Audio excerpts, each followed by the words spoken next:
আজকে বিকাল 4:20 নাগাদ আমাদের অফিসে একটা ফোন আসে বিচন্দ্র শহীদ মিনার সংলগ্ন জাতীয় সড়কে একটা দুর্ঘটনা ঘটে। ওখানে গিয়ে দেখি একজন বাইকার হয়ে দুর্ঘটনাগ্রস্ত হয়। ওনাকে আমরা উদ্ধার করে শান্তিবাজার ট্রমা সেন্টারে নিয়ে আসি। উনি কি জীবিত আছেন না মৃত? ওখানে আসার পর ডাক্তার পরীক্ষা করার পর বলেছেন মৃত।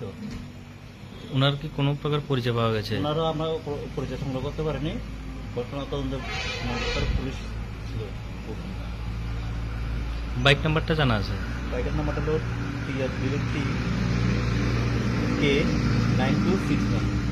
এটা কি অন্য গাড়ি বাড়ি দিয়েছে নাকি?